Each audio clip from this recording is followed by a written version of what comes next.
What's up, you guys? We're here at Art Space 304 in Carbondale, about to talk to Antonio Martinez.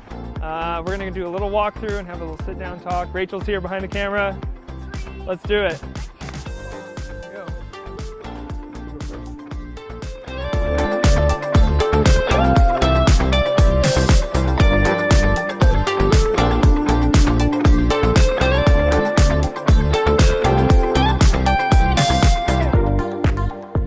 So we are here at Art Space 304 with Antonio Martinez, the artist here. We're gonna have a walkthrough. You've seen Antonio on the podcast a few times. I think this is the third time you're back on. So right, third time, let's go.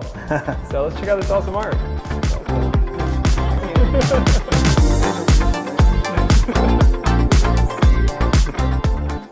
This exhibition is called Passing into Shadow. I can't remember if I came up with it or if maybe director Chuck Benya of Art Space 304, I think he came up with it.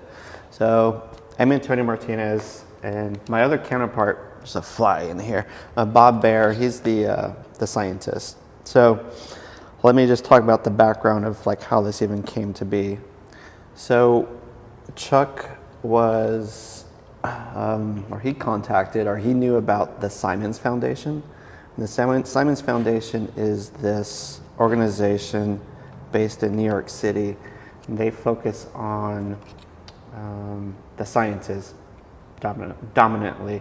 Like, for example, they have their own in-house scientists, astrophysicists, to your like microbiologists. Anyways, they wanted to create this initiative where they pair up an artist with a scientist and see what happens. So art informed by scientists and science informed by art. So this is over a year ago in which we applied for this funding. What was required is a director, which Chuck Benya served as that role, and artists, obviously myself, and Bob Baer. And Bob Baer, I think anyone who's in this region understands, he played a critical role in 2017 with the solar eclipse, as well as this year. So combine artists and scientists together, and this is what you end up with. Of course, this took some time. We're looking at probably a year and maybe 3 or 4 months of developing an idea. There's that train coming through. The hardest part was just trying to figure out what am I going to do? What can be created that would one, inform, educate, celebrate the science of the solar eclipse. I wish I'd kept all of my internet browser open and show you all the tabs. I've read so many like interesting articles about the sun and the moon, all these interesting scientific phenomena. There was a point where I was actually proposed to make a large two-headed frog based off of the spring peeper. So people are watching and hearing that, what is this guy talking about? So in 2017, when I saw the eclipse, I was at Campus Lake, and there's spring peeper. They're really small frogs, but they make these really distinct sounds. So when it went total night during the eclipse, like you could hear these frogs, a whole chorus of them, and as well as other wildlife and the movement of the water, just how the temperature changed. So that was my experience in 2017. I kind of held on to that as I was trying to create this installation. So the two-headed frog, large-scale sculpture did not come to be, unfortunately. Why two heads? Because Carbondale is it's going to experience its second eclipse, and the spring peeper coincidentally has an X on its backside. But about this installation, a lot of it is bringing in mythology from Native American cultures. as well as paying homage to ancient Babylonia. That culture is regarded as one of the first civilizations of taking meticulous notes about the eclipse. So a lot is owed to the Babylonians, and what's really fascinating with eclipse mythology is just the stories that are being told. There's so many stories to pull from, but I've only had so much time to create imagery that related to the eclipse. So what you see here is actually pulled from it's inspired from a Lakota winter count. It's actually what that means. There's a painting on buffalo hide, and early anthropologists have studied some of these paintings. The pictographs represent a sun. It's a black sun with two stars. There's actually, I'm going to take you over here and show you what I mean by that. So if any of your viewers do come to ArtSpace 304, there's definitely a lot of information to read, to really fully understand all the bits and pieces. So this is what I'm talking about. This is a plate showing a detailed view of the Lakota winter count. So this.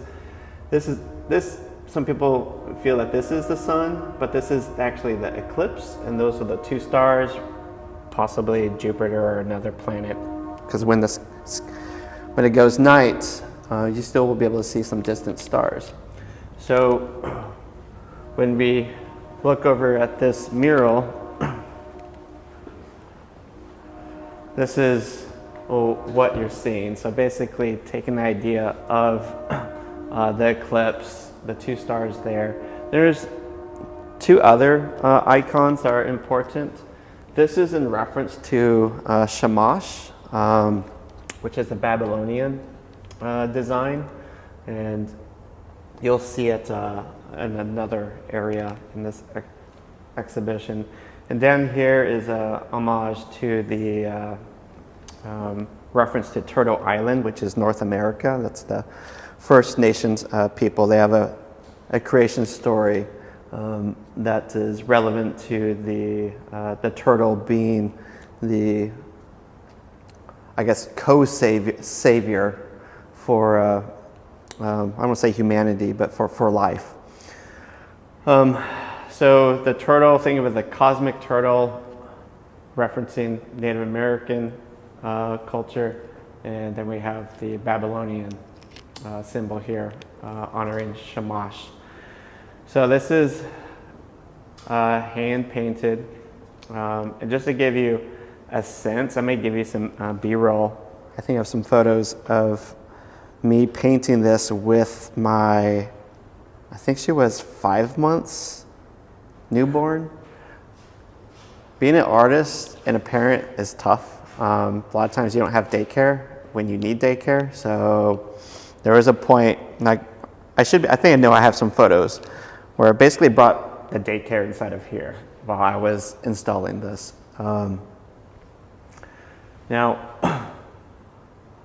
on the right side and on the left side of this design, you see these, I guess, the presentation is really hard with this pole in the way. This display kind of it references like almost feels like this is an effigy. This is actually a 3D print. It's resin. So having access to the facilities at the School of Art and Design at SIU, I purchased and donated a 3D printer and also invested in a 3D camera to scan all of the clay forms, which we'll see here shortly. So this is actually 3D printed. I can show you the inside. You can see the inner structure. Then I just took some paint and gave it the look of stone. Now, this figure is actually a reference to the statue of Gudea, which is an ancient Assyrian king. And this is in reference to the Babylonian story that deals with the substitute king. So back in ancient Babylonia, there was paranoia that during the eclipse, something bad would happen to the king. So what they would do, they would find a substitute, commoner, and treat them like the king over a period, I thought it was 2 weeks. I can't remember if it was 2 weeks or 2 months. It's definitely a longer period. It wasn't just one day. So someone got to live like the king. Then after the eclipse ended, they were killed. They were sacrificed along with their queen. Quite a tragic and morbid story. So you see a lot of images of the actual king. So what I did here was, it's a little harder to see. This is the substitute king. The heart, the rib cage, the veins, the bones, the skull, and the brain are exposed to suggest that the morbidity up against the black of the substitute king. There's more detail can be seen on the actual original smaller one. I can show you that. But since we were here, I wanted to show you the 3D printed version. But before we go over there, I need to make reference to what these are. These are cyanotype prints. And the design is actually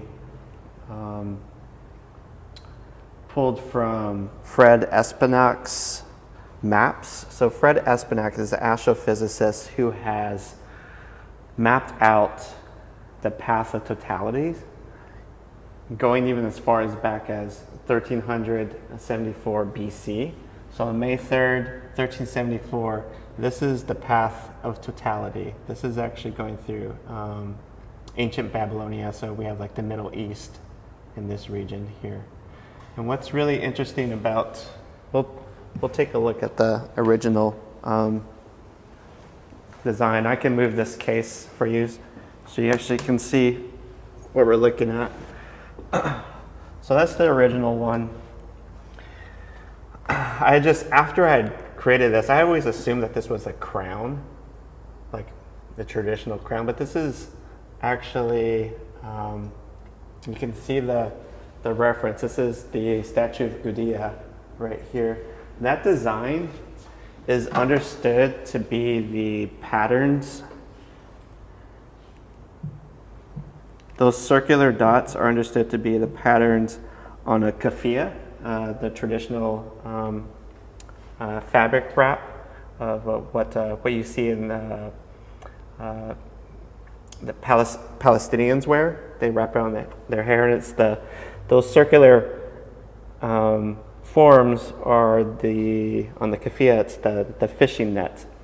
I had no idea that that's what it was. What I was looking at. With this statue, there are 223 indentions on his robe, which is a reference to the 223 months that make up a Saros. Saros is a measurement of time in which the sun and the moon and the planet are in alignment, and it's a reference to a cycle of an eclipse. So a lot of detail, a lot of research has definitely was involved with creating just this one figure. Then researching various stories dealing with Native Americans was another part. So this is kind of like the touchstone of this installation. From this point, we get to this moment. So I work with a company based in Santa Monica, California. They actually specialize in working with this material. This is Corian. You're free to kind of touch it and just look at it. So this company has the patent on making seamless designs out of this material. It definitely glows or illuminates much brighter when after the sun sets. So this design, I was referencing a French painting of the Shawnee Native American. So the Shawnee is a tribe that is east of southern Illinois, predominantly in Indiana. And this is the Kaskaskia, which is a tribe that is on the west side of southern Illinois. Southern Illinois was more of a migratory zone, and not a lot of big settlements or civilizations, at least haven't been discovered in the same way that Cahokia. I mean, there was obviously a settlement and civilization was well established there. So this is referencing east and west. And we see the Shamash symbol, again, the Babylonian reference. The feather, really a sacred symbol in Native American culture.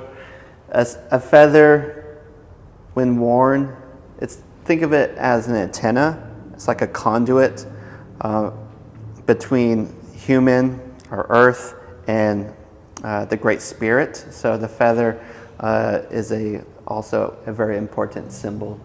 So here the Native Americans are standing on basically the map of the North America, like as if they're guardians still present. So I worked with the company in LA to help develop this. Since they had the technology, it's all CNC drilled. So they had a team of probably between 7 and 9. We worked over on Google to really figure out and to map out the depth at which the CNC machine would grind out or remove the corian material. So this map, you can see the Saros cycle 145, and it has the date of our first eclipse that came through 2017. Then there's the other Saros cycle 139. Then we have the date April 8th, 2024. So these are informative, but also artistic as well. And that map is pulled from the Fred Espenak. So over here, bringing you guys back to this info. So this is another example of the Fred Espenak. So being able to reference the science that Espenak has provided for anyone. He has a website where you can look into the future, like where the next eclipse pathway is going to be, as well as far into history. And these are two examples. These are the paintings in which those wall panels are being referenced. So, Victor Collat, I'm not sure if I'm pronouncing that correctly, is the artist who created those paintings. And since we're out here, and before we go inside and show you the centerpiece that we'll take a look at here shortly, it's made possible by Kevin Moorfield, who is actually from Murfreesboro. He's an astrophotographer. He provided an image to our team, and he allowed us to manipulate it because he understood what we were going for with this installation. So once we got the green light that he provided his digital file, I took it into the darkroom and was able to, I got his image processed and made on a color slide, which allowed me to expose his image onto wet plate. So then I could scan the wet plate. I have a background as an experimental photographer. I really enjoy making chemical special effects, surface effects, through chemical means. So I already knew what to anticipate in terms of the surface treatment. So we have his original file, and I combined it with the scanned wet plate version, but then I also made a digital negative, which allowed me to make a contact print using the Cyanotype photo process. The Cyanotype is essentially just a blue print. There's no blacks, it's just blues. But with my background in the photochemical darkroom, and I have access to a plethora of different chemicals, I've already had experience with a chemical, a special salt that would produce these interesting little spots, comets. So created that, then I took this image and I submerged it underwater, and I used my Sony camera with a special setting to make a really high-res image. And believe it or not, I had my wife's blow dryer, and I was creating these ripples. I probably spent 2.5 hours trying to get the perfect ripples. A lot of time went into just that moment, as well as all these other elements. So the image, these 6 images, the 3 on the left and the 3 on the right, these are variations. The one in the center is actually Kevin Moorfield's, not touched, straight from like what he provided me. These other ones are the variations, where they're just different combinations with different ripples, or maybe they're showing different details due to the Cyanotype treatment, the chemical treatment, and the wet plate. So my budget would not allow me to make 6 photo sculptural pieces, so I had to choose one. So I did choose one, and now we can go into the main feature.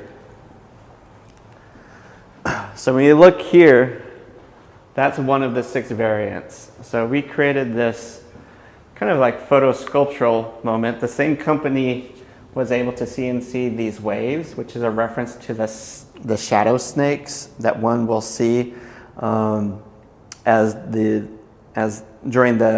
see them 2 times during the eclipse, as it's entering, as the moon moves in front of the sun, and as it's right after it's leaving, passing the other side of the sun, you'll see these shadow snake bands. So, that was a detail that we wanted. So that same company in LA was able to generate these sides. The pedestal itself, we used a company up in North Illinois to help create this pedestal, so we can have underlight, special lighting to illuminate the piece. What you see here, especially when you look at an angle, these are actually 6 panels of plexi.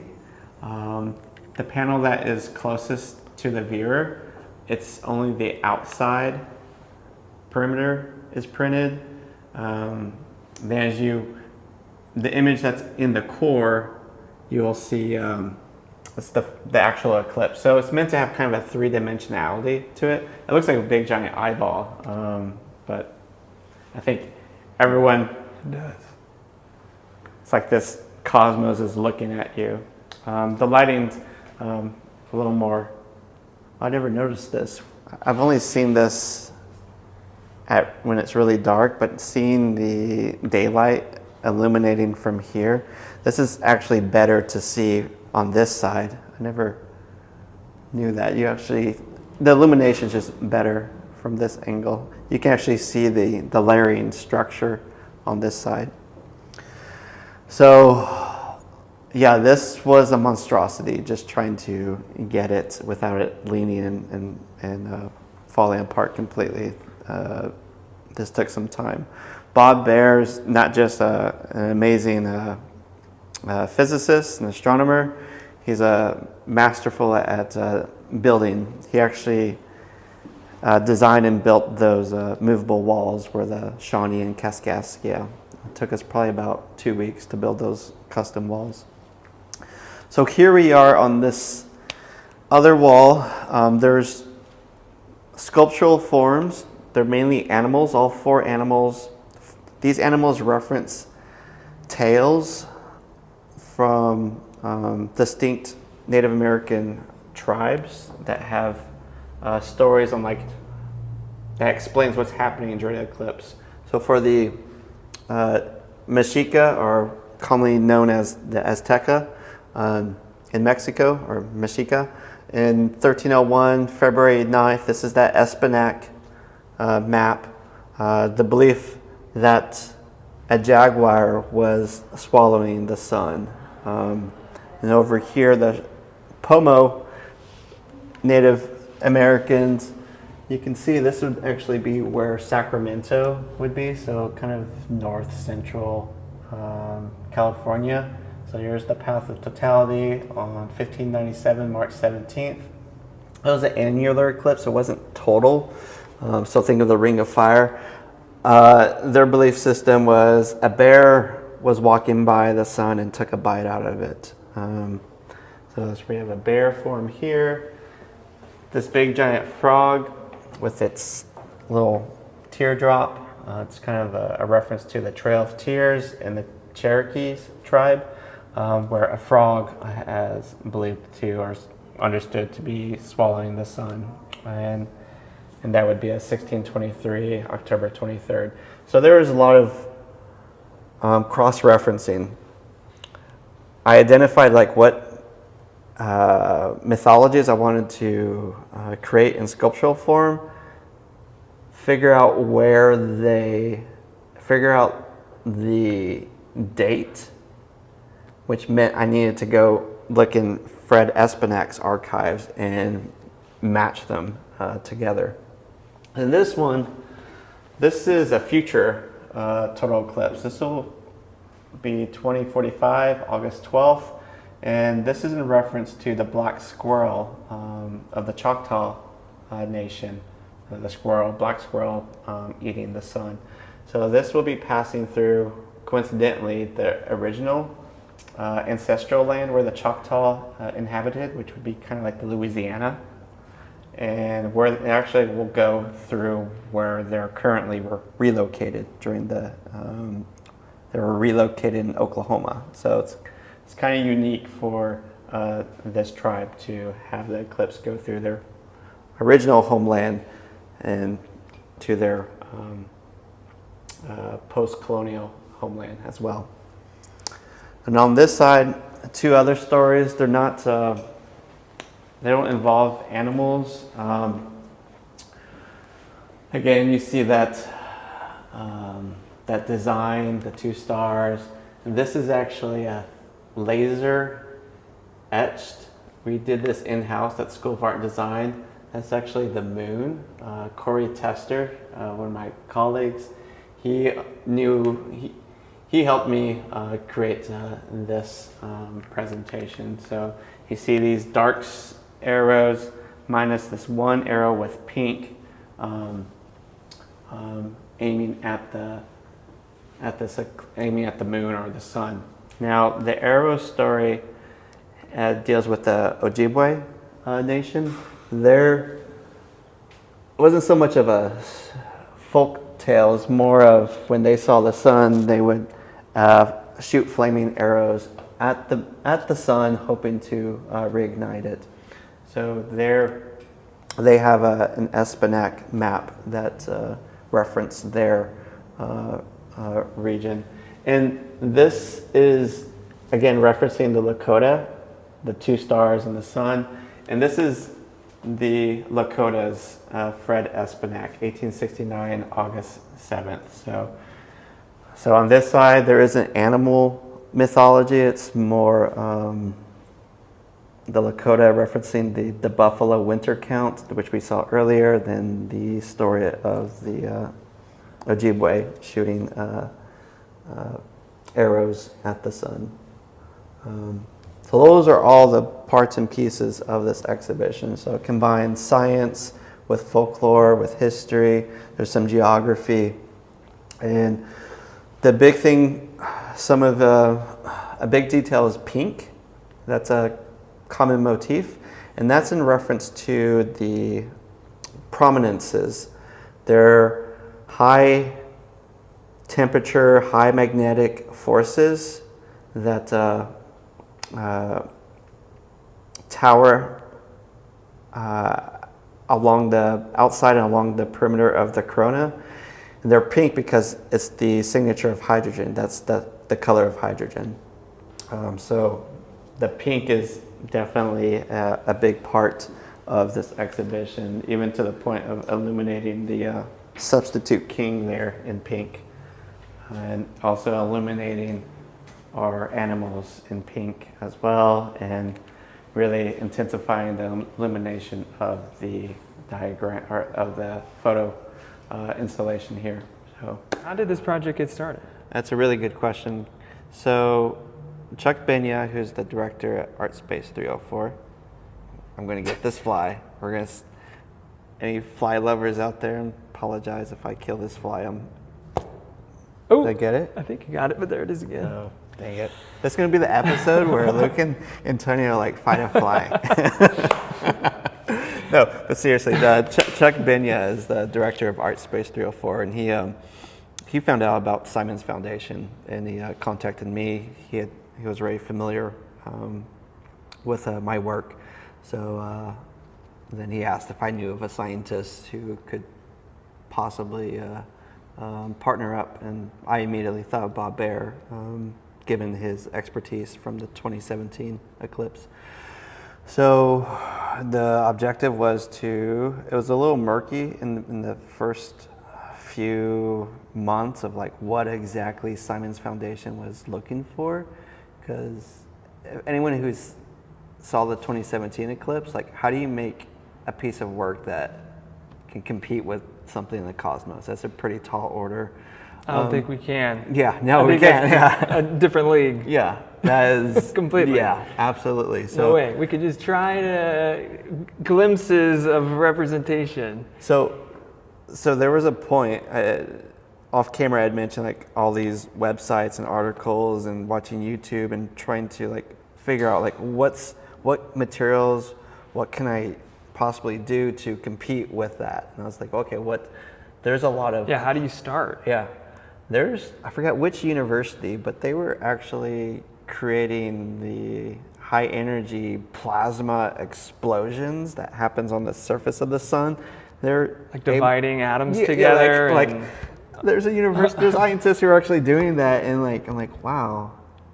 Fascinating physics research. How can is that possible to make art using that technology? Of course, I'm not in this. I'm not going to do this to I like the way you think. That's mind blowing. Yeah. So I pull back. Sure. Okay, what's within budget? What's within scope? What's the scope? Right.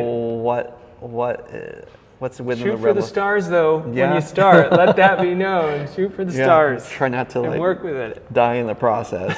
Don't burn up. Yeah, don't burn up. So the Simons Foundation put out this call. It was nationwide, from what I understand. Okay.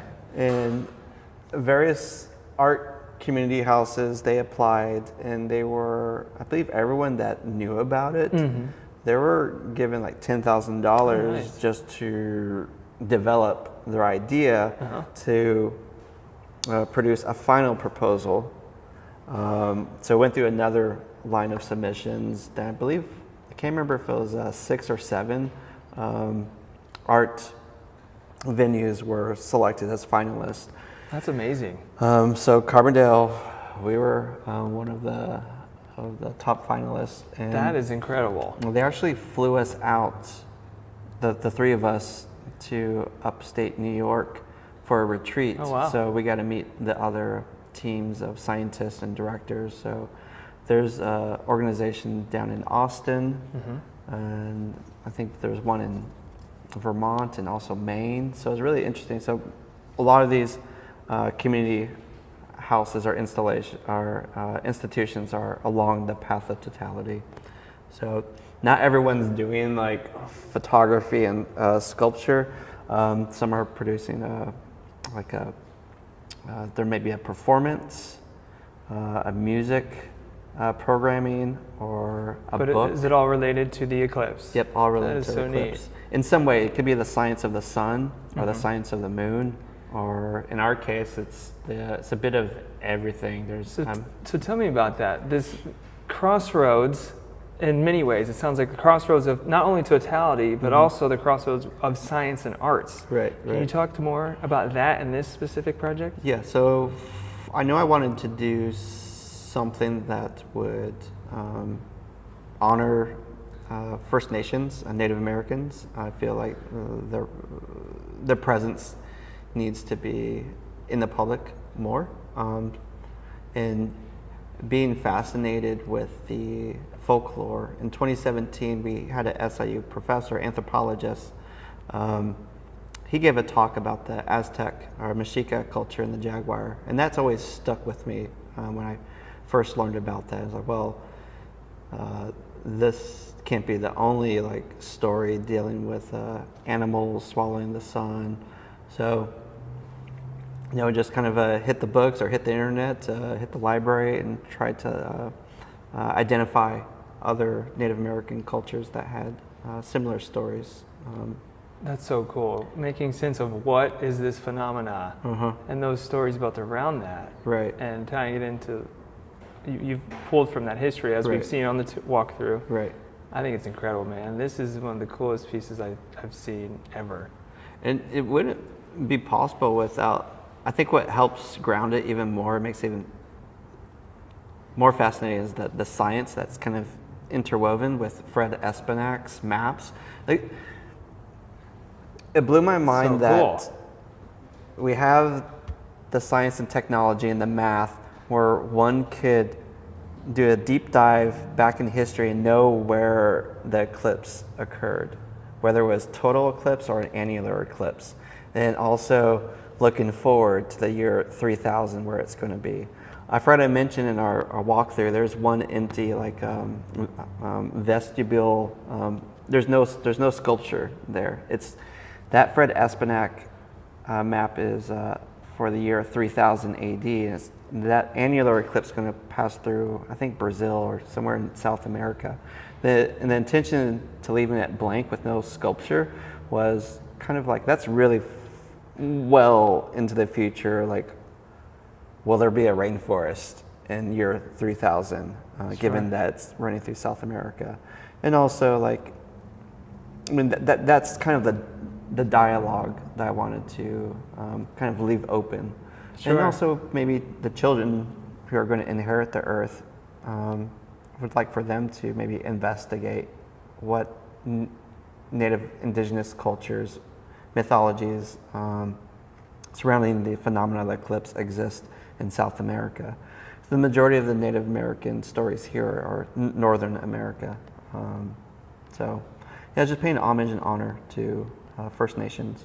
Yeah, those maps are so cool. I mean, there's a through line of you researching history here and setting out for the future of what could be, hopefully, in the next year 3000. Year 3000. I think it's awesome, man. And is there, how did he come up with those maps? What was there calculations involved? I don't know does what one the math come about that? I don't know. I've only reached out to him to seek permission to he has And you mentioned this project, and he has been featured in. You said the New York Times is coming here. That Bob Baer Okay, is. He's New York Times is going to come for the eclipse 8th, the big show time which is all leading up to. Yeah. Right. This is part of that big promotion. This is part of it. And that's part of like what Simon's Foundation is wanting. Their goal is to excite the general public about science and art with this big cosmic event. Like, what better opportunity to really intrigue the general population? So I think it's awesome, and it's a unifying point that people can get around, and everyone can be mesmerized or in awe by just by looking up. And we do have these glasses. Shout out to Simon. Right. Simon's Foundation. Yep, they provided these. No You're going to need those if you don't have them. Yeah, if you need some, ArtSpace 304 apparently has some of these viewing glasses. Again, shout out to ArtSpace 304 for letting us do this, for having this type of showing. I think it's so cool. Another sponsor is Bentera Bank too. They Okay. also helped with this awesome. exhibition. So we have a local sponsor as well. So It's amazing. yeah, a lot of parts and pieces like this. It's really easy for a general public to like come to installations, read the verbiage, see the Sure. photos, and like, oh well, this is it.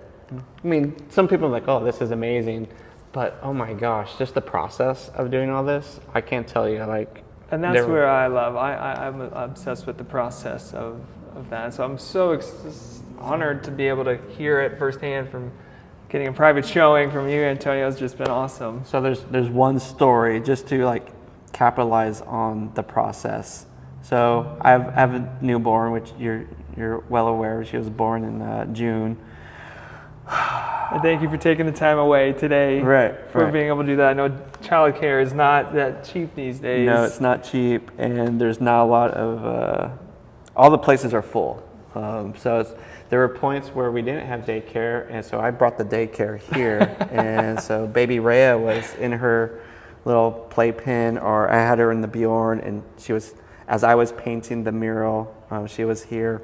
That's awesome. Trying to work in between when she naps, and my wife at the time also had some medical issues, so I had to chauffeur her to work. I had to be present with her. So, being a caretaker for both spouse and child, there was a lot in creating this installation. So there was a lot. But the story I wanted to tell you about that really capitalized the dedication to the arts is that Jaguar clay figure. I don't have a studio right now. The design faculty in School of Art and Design, they had an empty office, which is sizable, and they allowed me to occupy it, which I'm absolutely grateful for, because that gave me access to some of the design faculty that knows how to work the 3D printer and the laser cutter, the laser etching. Which is just such a cool piece of this process with the sculptures. Yeah. The 3D, you showed me a little bit behind the scenes. Maybe we could throw some of that footage in here. Absolutely. Of how you went through that, but yeah. So studio space is critical. I didn't have much of a space. So before I was even given that space, once the fall semester started, I have a small room or space in the back of my house. It's currently where I sew quilts, make quilts.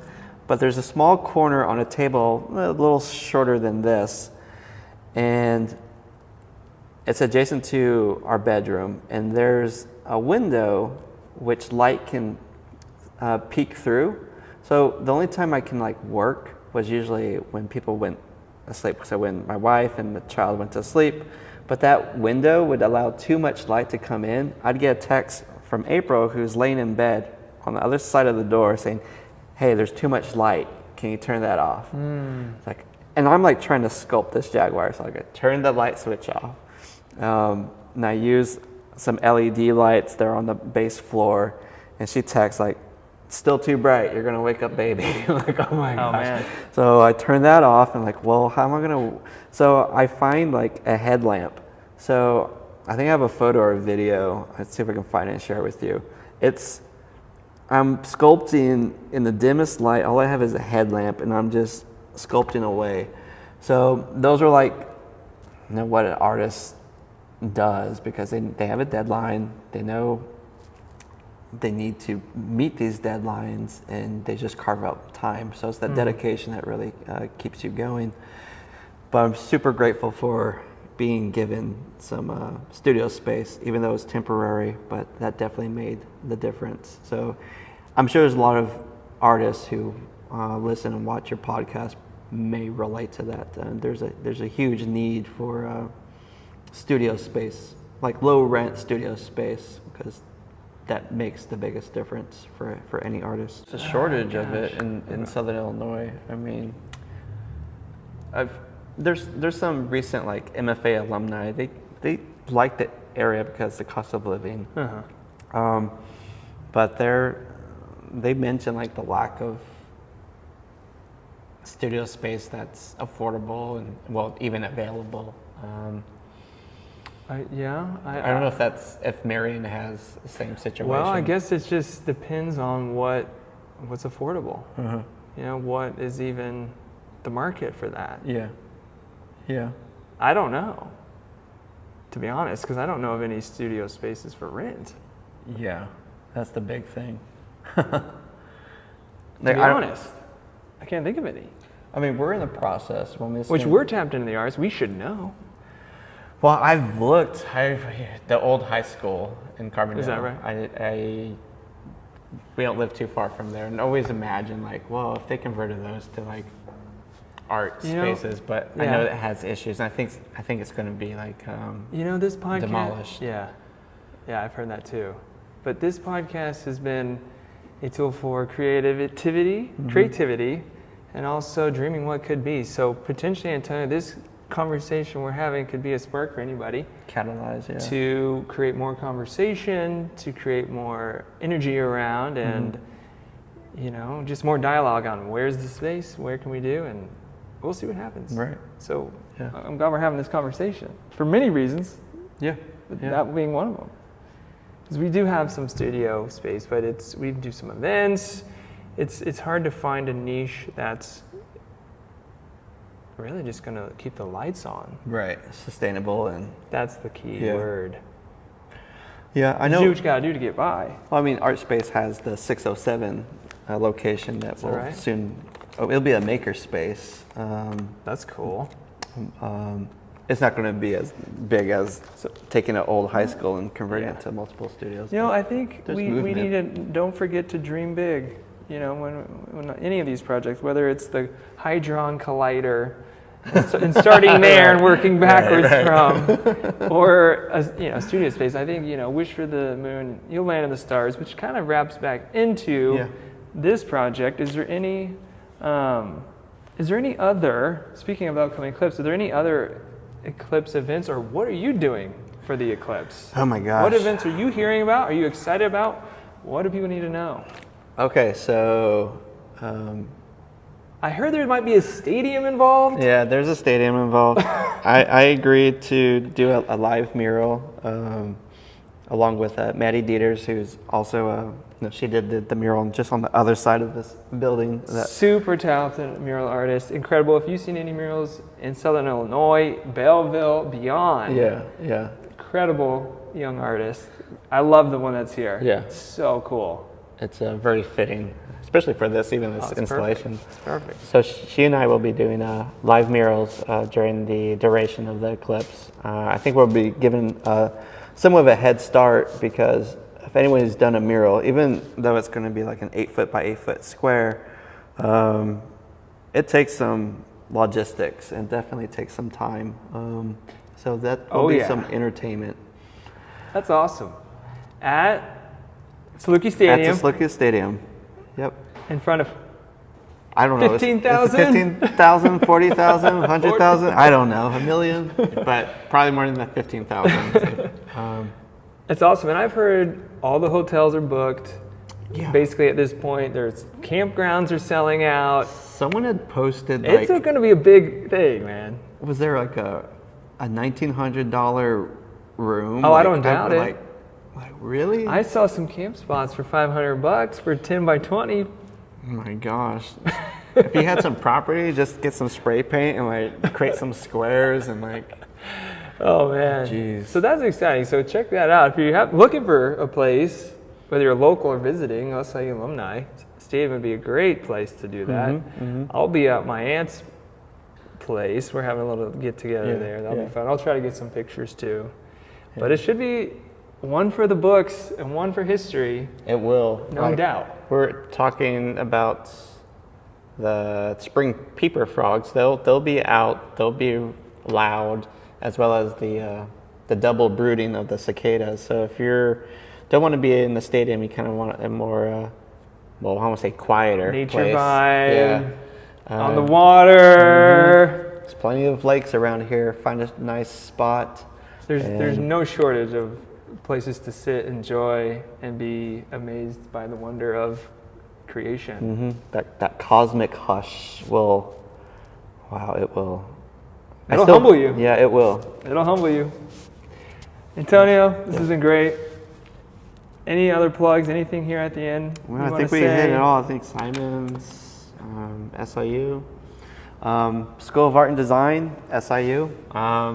This obviously wouldn't be possible without them because they definitely provided studio space and access to some of their equipment. So yeah, that's it. Awesome. Thank you for what you're doing in this area. Yeah. It's definitely you're very instrumental in promoting the arts. Awesome. Appreciate you saying that. Appreciate you doing this again. Thanks, everyone. Thanks, Rachel, for being behind. Thank you, Rachel, for being our camera person. And we'll see you guys in the next one. Thanks for tuning in. Peace.